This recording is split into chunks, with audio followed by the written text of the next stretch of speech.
So in review for the midterm that's coming up in CHEM-3503 on Wednesday, common questions that I've received from people in the class have been about what is the material that will be covered on the test, and the material will be chapters 14, 15, 16, and 17. So although we've talked about some of the material from chapter 18 in lecture, it won't be on the test. So if you have any questions about specific material, you can look at the learning objectives that are posted on Nexus.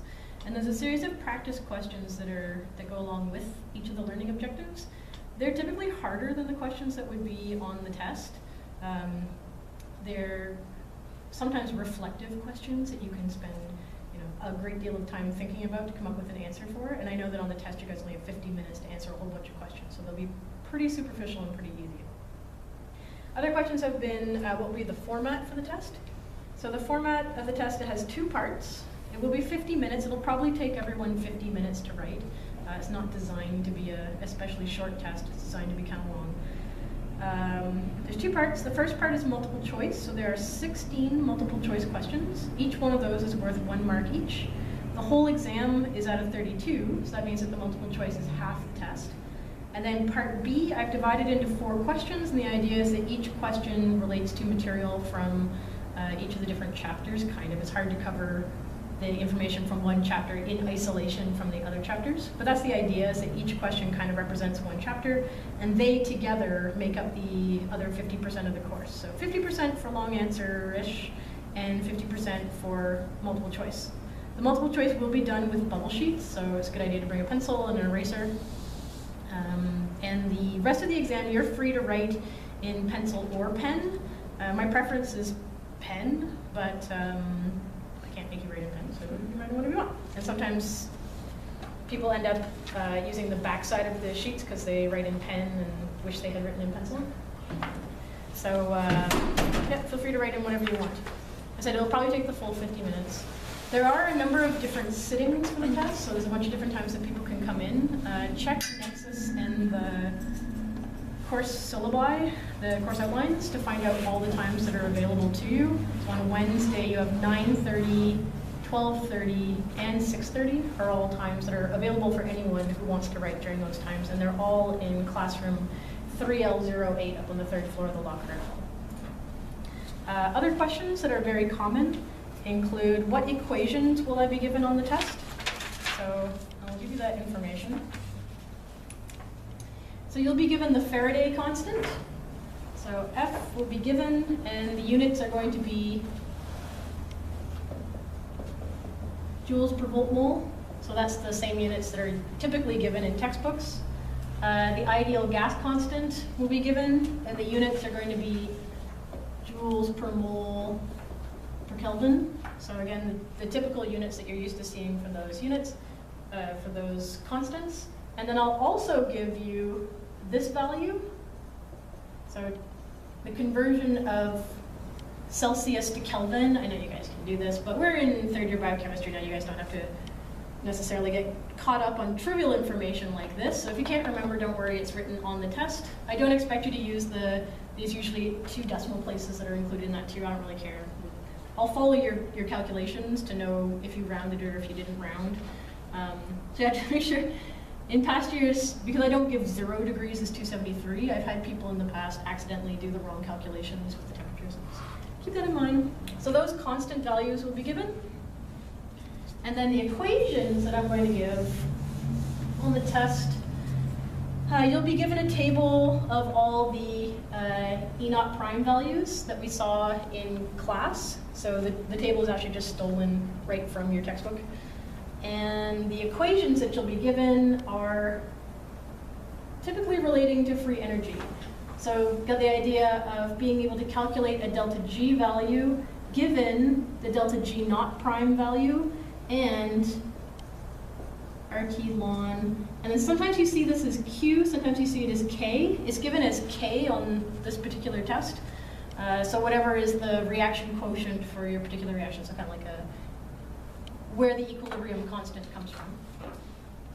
Another equation relating delta G, this time I guess we don't really need this yet. This is going to come up more. I use the same equations for the final exam as well. So this will probably come up more when we're talking about oxidative phosphorylation.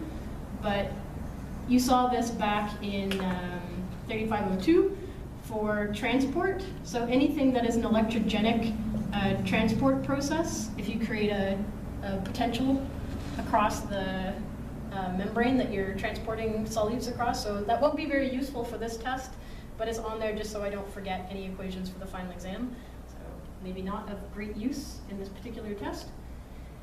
This one here, so being able to calculate a delta G value given a delta E value,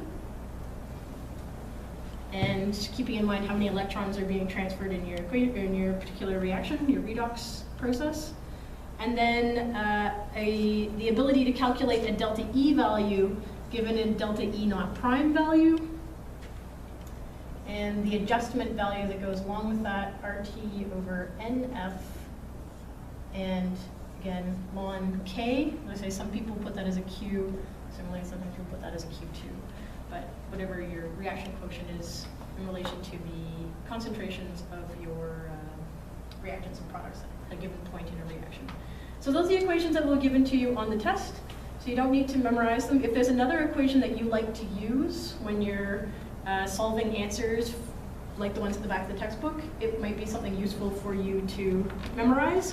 Otherwise, most of the equations can be derived from these ones, so it should be pretty good, pretty straightforward. We say in third year biochemistry we're not too interested in testing you on remembering equations anymore.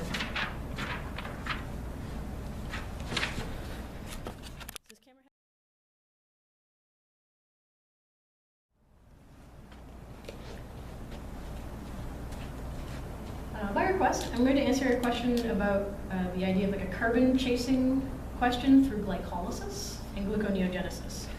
So I noticed there aren't any in your textbook, so it's hard to get practice without just making up your own carbon chasing question, but let's make one up. Let's say something like we're going to feed pyruvate into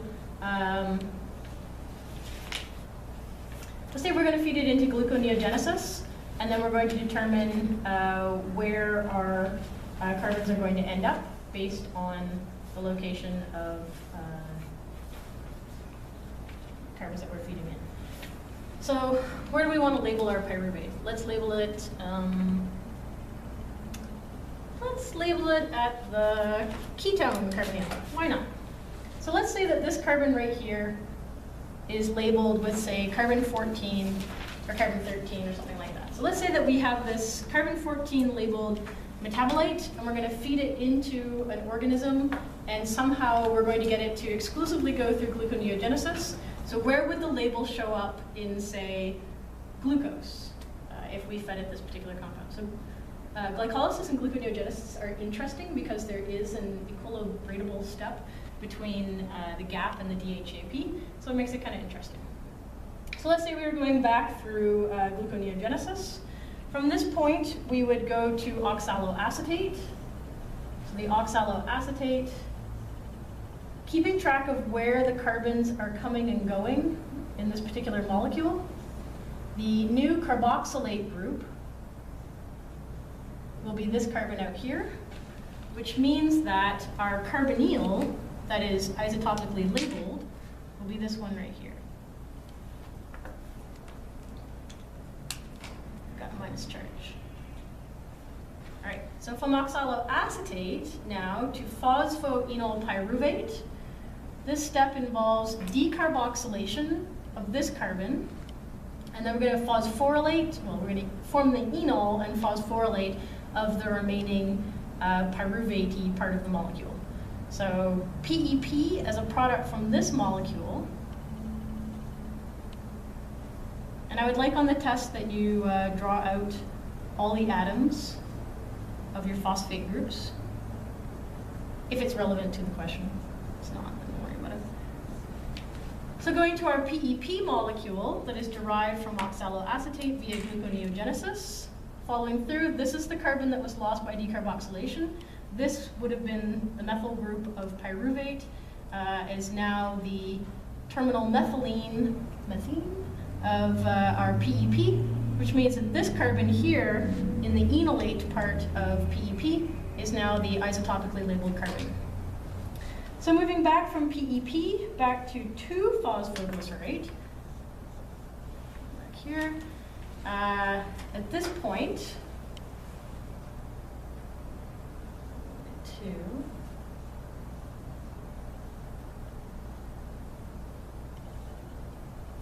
so we're going to have our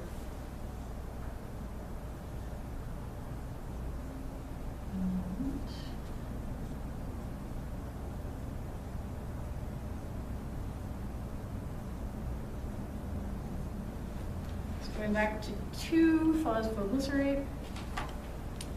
So recall that going forward through glycolysis, we think about this as being a dehydration process. The reverse process could be a hydration.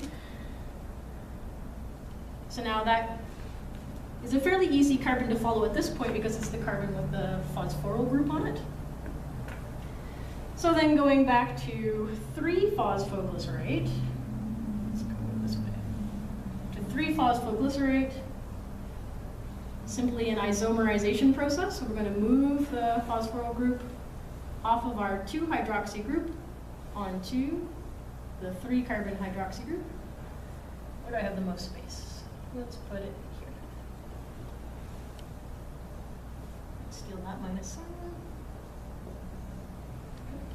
Clear up some of this stuff on the border.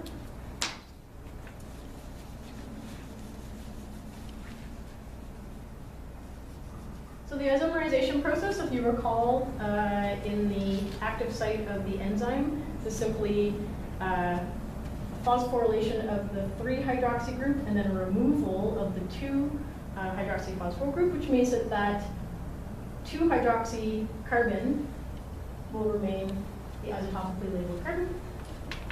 So now, moving forward to the next step, from 2-phosphoglycerate back to our 1,3-bisphosphoglycerate.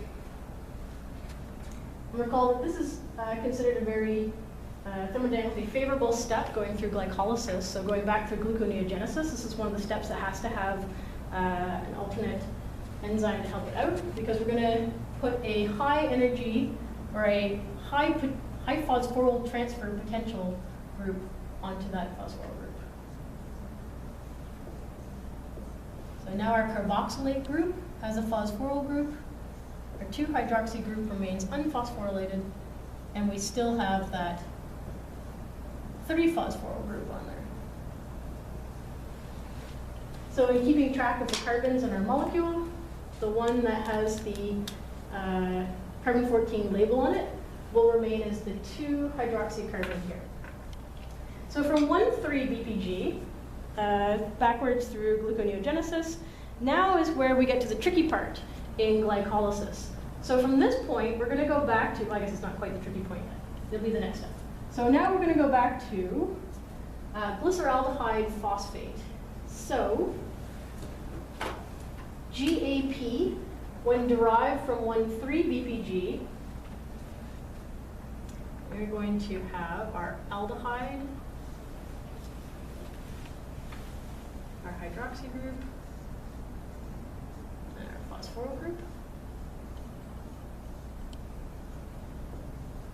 So glyceraldehyde 3-phosphate. We have that carbon label at the 2-hydroxy group. So everything so far has been okay. And I'd say this is where it gets kind of tricky in glycolysis.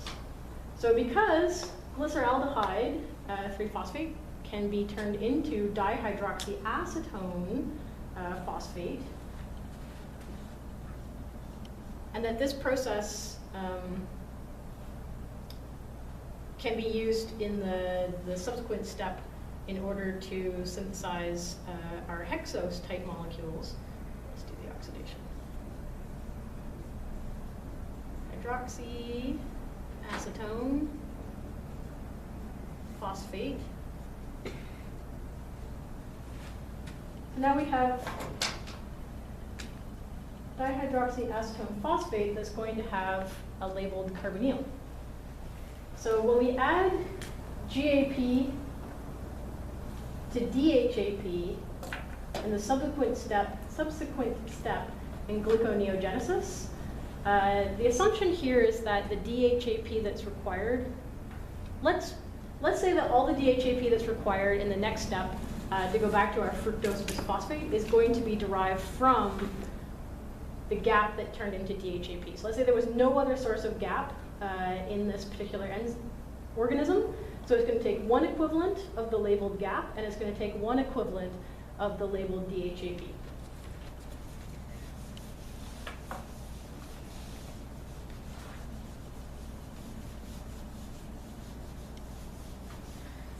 Okay, so going back to our fructose 1,6-bisphosphate.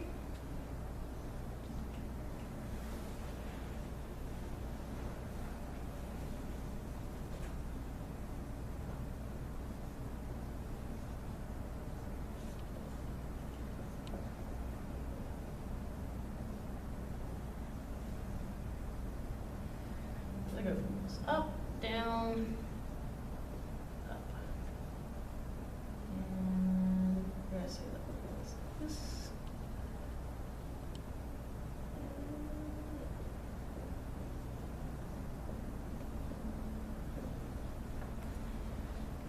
So in finding our two carbons in the fructose 1,6-bisphosphate, oh, I should have erased that. All right. Just remember where they were in our heads. So recall that for the reverse aldol, in this case it's going to be an aldol reaction going forward, the carbon-carbon bond that's being formed, so 1, 2, 3, is the one between these two carbons right here. So it's the carbon that is alpha to the carbonyl, which in fructose happens to be a ketone, so the hemiketal. That carbon is the one that acts as the nucleophile, the enolate nucleophile for the reverse aldol. So think about your 2 3-carbon fragments as being divided fairly evenly right between the molecule. So now the ketone carbonyl of dihydroxyacetone phosphate will be this carbon right here. This is the glyceraldehyde free phosphate part of the molecule. This is the carbonyl that was the aldehyde carbonyl, which means that this is the 2-hydroxy group that was from GAP. So now what's kind of neat is in our fructose 1,6-bisphosphate molecule, we have 2 isotopically labeled carbons because it comes from 2 equivalents of the GAP via GAP and DHAP to get back to our original molecule here. So now going forward, if you can follow that step, the rest of it's easy. Now you go forward to, say, fructose, what is it, 6-phosphate? Yeah, fructose 6-phosphate. So fructose.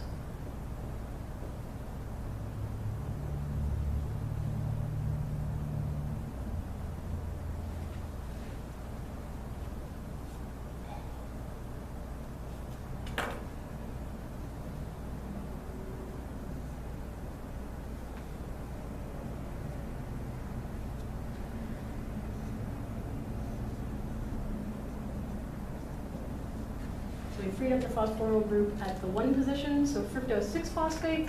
So following through here, the carbon labels are not so bad. It's this one and that one. And then getting back to our glucose 6-phosphate.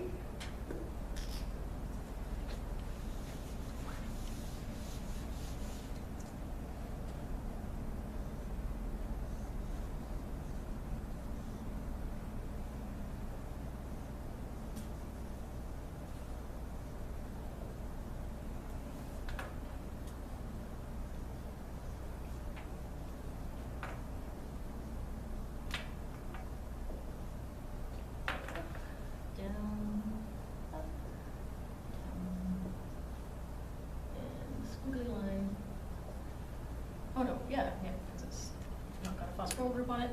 So, in going from the fructose, ketose isomer to going to the aldose, glucose isomer, we simply move the carbonyl from the C2 position to the C1 position. So now this is C2.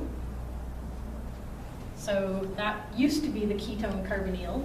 It got reduced, and the C1 position got oxidized to an aldehyde and is now a hemiacetal.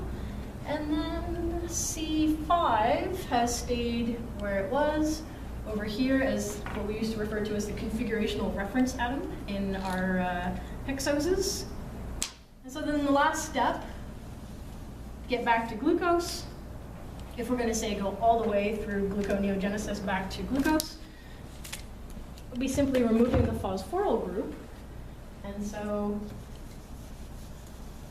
as an example of carbon chasing through gluconeogenesis and glycolysis, this would be an example, what did we say? We started with pyruvate that was labeled at the carbonyl. So with a label here, going forward through glycolysis, going reverse through gluconeogenesis, we would end up with 2 carbon-14 labels in our molecule, assuming that the DHAP and the GAP both came from GAP that was derived from pyruvate. It is a little bit different if you go forward. So say you took a molecule of glucose that was labeled, and most of the time we ask these questions, we'll usually give you just one labeled atom in the molecule. So if we were to say, give you glucose that was labeled only at the C5 position with a carbon-14, this would be slightly different. The outcome would be different from this particular reaction if you went through glycolysis, because now rather than taking 2 3-carbon molecules, putting them together to form a 6-carbon molecule, you start with a 6-carbon molecule and you feed backwards. And so in that case, we would end up with our 2 equivalents of pyruvate coming from that glucose molecule. One would have the carbon labeled at the ketone of the pyruvate, and the other equivalent of pyruvate would have no label on it, and this would be the other 3 carbons in this glucose molecule. Say we used one that had 1 label in it or something like that. So it's different whether you go forward through glycolysis or whether you go backwards through gluconeogenesis as to what will happen to the labels, because one is a catabolic process and one is an anabolic process. And if you start with just one label for 6 carbon atoms, then it means in the end that you'll end up with 1 label for 6 carbon atoms, whereas you start with 1 label for 3 atoms going backwards, you end up with 2 labels for 6 carbon atoms. So hopefully that helps to clarify carbon chasing through glycolysis. I know the textbook gives some good examples for the citric acid cycle. And don't worry about the pentose phosphate pathway. That was because we didn't go into a lot of detail in the second stage. It wouldn't be very fair of me to ask questions about carbon chasing through that pathway. And glycogen synthesis and glycogen degradation is pretty boring when it comes to carbon chasing. There's not a lot of carbon-carbon bond forming reactions. There are no carbon-carbon bond forming reactions in those processes. So really glycolysis / gluconeogenesis versus the citric acid cycle are the 2 interesting ones at this point for carbon chasing.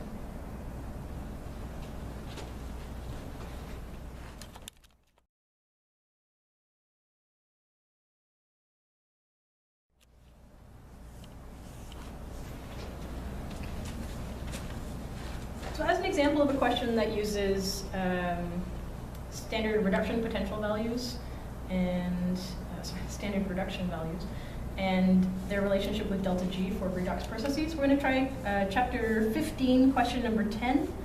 And the question asks, so for the reactions, the reaction catalyzed by lactate dehydrogenase, so think about the reaction for lactate dehydrogenase.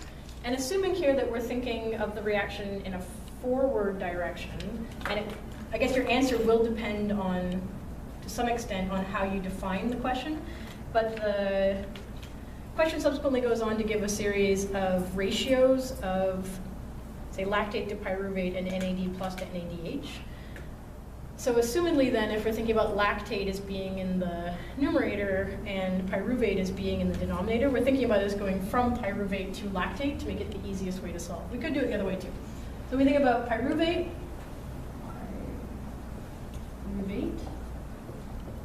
plus NADH,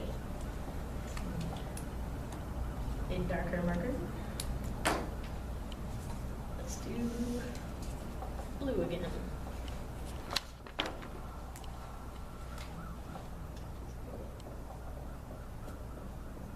Pyruvate and NADH.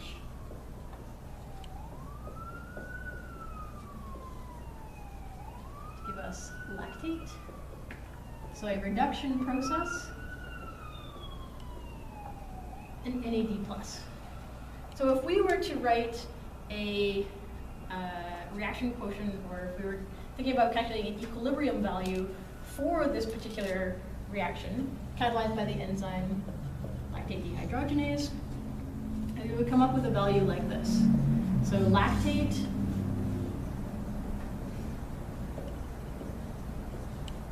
and NAD+, in the numerator, and then pyruvate, NADH. And now you'd be tempted to put proton concentration in the denominator as well, except that part of our agreement when we calculate equilibrium values for biochemistry standard state conditions is that we assume that we don't include proton concentration in our either reactants or products, wherever it would show up, because we assume that the reaction is buffered and that the pH is somewhere around 7. So we assume that to be a constant value and we don't take it into consideration. So in solving any questions about delta G for this type of reaction, we would need to keep this reaction quotient idea in mind. So it gives us some E0 prime values. So for the reduction of pyruvate to lactate, this is a 2-electron process. And we can see that in the fact that it's balanced with 1 equivalent of NADH, so it's a hydride being donated to pyruvate. And so for pyruvate going to lactate, this has an E0 prime value of E0 prime negative 0.185 volts, going from NAD plus as a reduction potential. So a reduction potential for NAD plus back to NADH. This has a value E0 prime of negative 0.315 volts. So in the question, I say calculate delta G under the conditions of pH 7, and for A, B, and C, they give you a series of ratios for lactate concentration versus pyruvate concentration and NAD plus concentration versus NADH concentrations. So let's do part A as an example, and part B and part C will be solved very similarly. And then when you get to part D, it's a discussion about your answers to part A, B, and C. And you'll detect a trend as you change the ratio of your product to reactant. You'll see how delta G changes as a factor of that. So, I say on the test, you'll be given a variety of different equations for calculating delta G. And one of the ones to keep in mind is the idea of delta G negative NFE and delta G as it relates to changing concentrations under these types of conditions. So, I'll make sure I use the exact equation as it will be given on the test.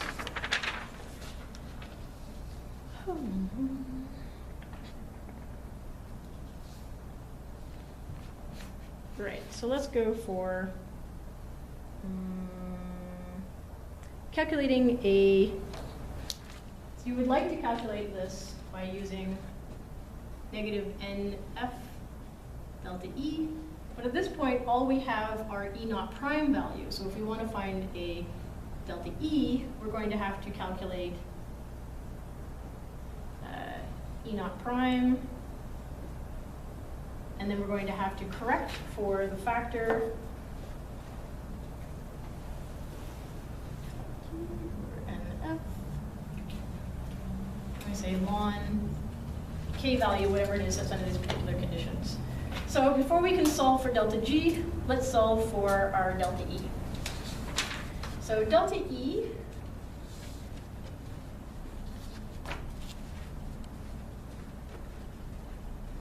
our delta E0 prime value, so we can calculate that as being the difference between our product that is being reduced and our compound that's being oxidized.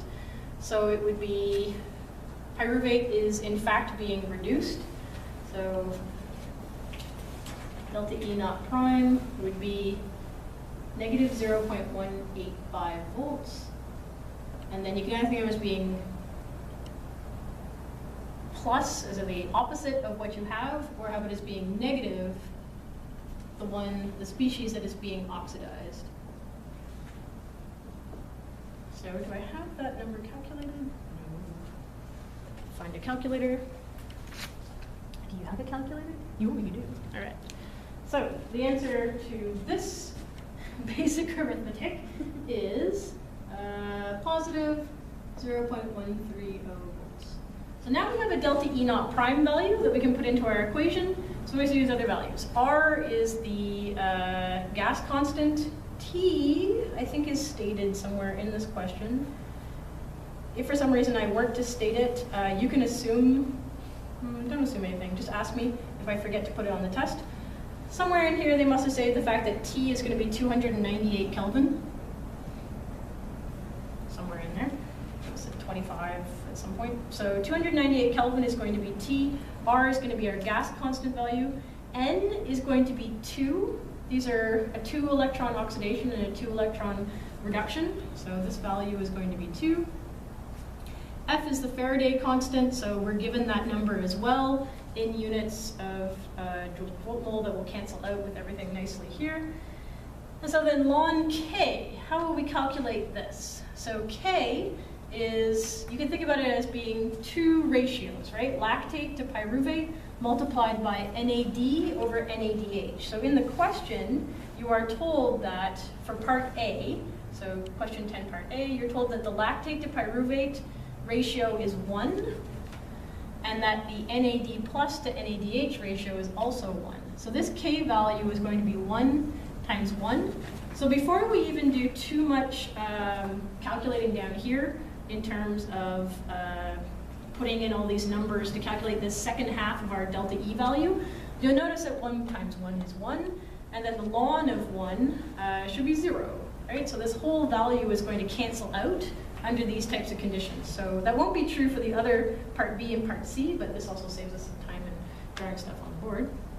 So under these particular set of circumstances, K is going to be 1, so ln of 1 is going to be 0, and that whole value is going to cancel out, but it's easy enough to calculate that. So it means that in this particular set of circumstances, E is actually going to be E naught prime. So just for these specific set of circumstances. So when you go through the whole value then and calculate our delta E value for part A, going back to delta G, we said delta G is NF delta E. So if we fit in, erase temperature so I can write over top of that. If we fit in some values for this, now we've got negative, we said N in this case was 2, and you can read that off the standard reduction potential chart, letting you know that this is a 2 electron reduction, and that, it's a 2 electron reduction, and that is a 2 electron oxidation. Get back to here. Good. And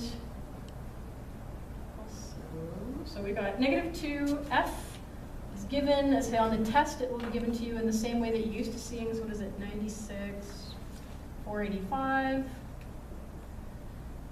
joules per volts per mole.